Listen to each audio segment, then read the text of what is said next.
My name is Kushbu, And my name is Rishabh. and welcome to our channel, A Couple in Canada. So, thank you so much, first of all. That's a thing we always do before we begin. The topic of the video is thank all the new subscribers, all the existing subscribers. Thank you so much for all the new comments, likes.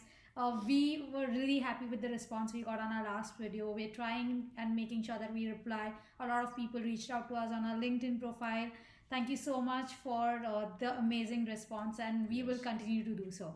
Yes, absolutely. So, like Kushbu said, thank you so much. I think collectively, both of us have replied to like 20, 30 messages just in the last few days. So, we really appreciate the response. And you know what? This helps us believe in ourselves and also, kind of shows that we're doing the right thing. And, hopefully, we continue to give out the right kind of content that actually helps people.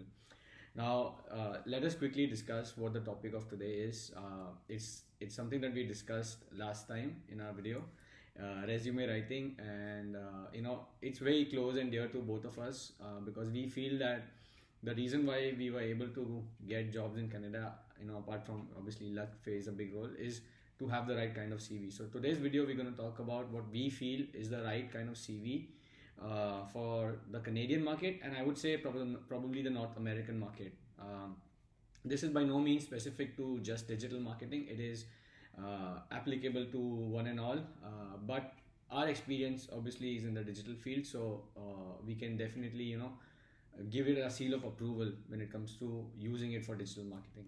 No, absolutely. And the way we're going to start this video is we're going to break a CV in three parts and then going to explain it and keep throwing few tips and tricks. Yeah. So starting from the beginning, always have your name, phone number, and address in the header. That is really important. Okay, sorry, I started, but one disclaimer: both of us are not sharing our personal CVs over here. We're just giving a format and an idea of format and. A lot of people requested us. It's just not something we think is right to share our CV at this platform over here, and I think everybody has a lot of credentials and Yeah. we can actually make our own CVs. Yeah, so forgive us for not sharing our CV, and also we will probably ignore all comments that ask us for our CV. But hopefully, by the end of this video, you will probably feel a lot more confident about not wanting anybody else's CV but making your own the right way. Now, let us start with first and foremost things that you should avoid. And this is once again specific to the North American market. I've seen a lot of CVs that start with a bio, like hey, I'm a great person. I am a great listener. I'm a team player, etc. And etc. that is great, and everybody is definitely good for looking you. for that. Yeah. Even we are a team player and it's amazing. The thing is, to avoid writing such things in your CV. These are the things you talk about. There's always a cultural fit interview. In the interview, you talk, and recruiters also realize. So avoid writing something like this in your CV. So, Yeah. like I said, just to first start with, always have your name, phone number, and address. These three things are very important. Email ID as well. So, this is basically your contact information that should be literally in your first half. First two lines, yeah. Yeah. Follow that up with all your educational or academic qualifications.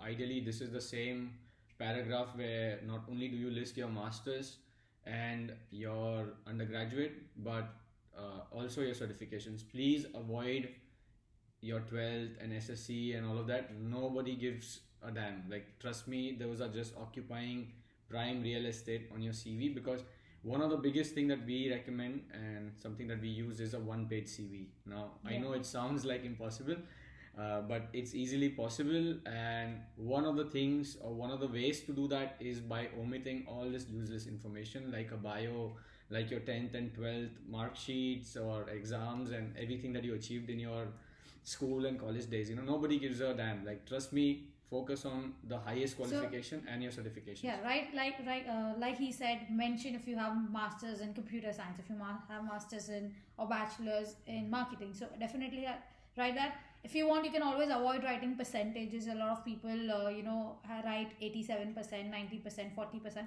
It's okay. You have a master's degree. You passed and you've got the degree. You're definitely capable. That's a great so tip. Yeah, that's something that I actually forgot about, and no, I'm glad she brought it up. Nobody wants to know if you were like a 99 percentile or something. Unless you're in engineering. I don't know if that makes any difference. We are not experts to comment on but that. in marketing, Nobody it's cares. completely okay. Yeah. Now the second tip, second thing definitely mentions all the certifications you've got done. So even if you've done a diploma or if you have your Google Ads or Facebook Blueprint, like any certifications you have, highlight that. Like, this is something we should definitely write. Yeah. Then the over other things. And I would say maybe if it's a certification that you've done recently, mention the year that you've done it in, 2020, 2019. It just shows the recruiter that not only do you have certifications which are apt for the role, but they are also most recent. So I would say if they are not recent, update yourself so that you can mention the most recent certifications. Also, one thing that people miss is Google certifications expire every 2 years, so you need to keep giving them again and again. So if you have a certification from back 2016, maybe give an exam again and update yourself with the current. I think it's every 1 year, but whatever. We'll I'm double sure. check. Yeah, we'll double check that definitely. Sorry about that. All right. So once you're done with these 4 or 5 lines of about your contact information and your education, swiftly move on to your work experience. Now, the only way to make your 3 or 4 page CV one page is by only talking about upliftments. Now, you may have worked in one place for several years. Don't go into describing your day-to-day activity. I think that is something that people already know of. A lot of people that we've seen have 3-page CVs, but they've literally described the job. Like, nobody wants to read a job description. Try and talk about upliftment. So if you are in digital marketing, for example, talk about what value did paid search bring to your client. Did you get them any leads?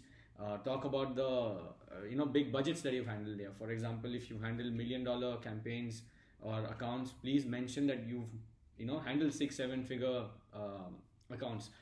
Anything that is in your home currency, convert that into US dollars or Canadian dollars if possible, so that it's easier for the recruiter to understand not only the upliftment but also to kind of gauge the value out of it. Now, I understand you might think that, what Rishabh is saying, right, limit it, but I've done so much work. Of course, we all have done a lot of work in our agencies, but understand there will be an interview round, and in every interview round, everybody will go through your CV and ask you, you work here, can you take us through your previous job? That is a chance for you to talk about it. Like, that's the platform, use the platform, talk about all your accomplishment, your clients you handle, and the big brands that you work with. Absolutely. And one other thing that we would recommend that you avoid is any international experience outside of Canada. Try not to mention the city or the place of that office. The only reason for doing that is just to avoid or give yourself like the highest chance. I would say nobody is going to be biased or discriminate against somebody who has international experience, but I think at a CV level, it's not relevant. Again, like Khushbu said, the likelihood of all of these questions coming into your interview are anyways going to be high. Somebody's going to ask you where you worked and all of that, which is when you would personally one-on-one mention these things anyway. Try and avoid mentioning Mumbai, Delhi, Bangalore, wherever you're from in those cities, because I feel that it gives the opportunity to create some sort of bias which can be avoided. So just giving an example, for example, I worked in Mumbai in one of the agency, assuming, the agency name is XYZ. So I'll write XYZ, but I will not write in the bracket Mumbai, which a lot of people do. So just avoid mentioning cities anywhere. Yeah, in your degrees, definitely mention, because if it's a University of Mumbai or it's a University of London, whatever, that's different. But in your job description, when you're writing the company name, avoid writing cities. Let people go through it, because a lot of times, like he mentioned, a lot of time people might just overlook it. Yeah. One more thing, and this links back to LinkedIn for me. This is just something that both of us practice. You don't have to. I try and not create another CV on my LinkedIn. My LinkedIn does not include the entire role description. I stick with just my job role and the duration that I spend there. The reason again is I don't want people to just read from an online profile. I want people to call me. So try and give yourself the highest opportunity of getting selected. One last tip on just CV writing, I would say, is always go through your recruiter's job description and see if you can word your experience in exactly the same way or close to what they're looking for, because a lot of recruiters are going to get thousands of applications, so it's likely that they will use a software to filter down the best applicants, which are the best match for the role. And usually this is done through some keyword based software, so try and have those kind of keywords in your resume. don't, once again, we're not promoting any fake experience, but I think tailoring your resume for each role is important. This way you'll remember what jobs you applied for. So when somebody calls and says, hey, I'm calling from this company, you won't go blank, because you know what, it's hard to keep track of applications. But if you have a method, I think it's going to work for you. Also, one more thing, when we were saying quantify in six figures, etc., quantify in USD, sometimes you might think that, oh my god, when I translate because of the currency, weaker currency, higher currency, the amount doesn't look big. You can also talk about in terms of percentage.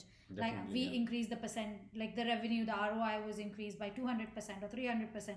Or you could talk about that, we got an increase of so much percent in the conversion and the decrease of so much percent in cost per conversion. These are jargons for digital marketing.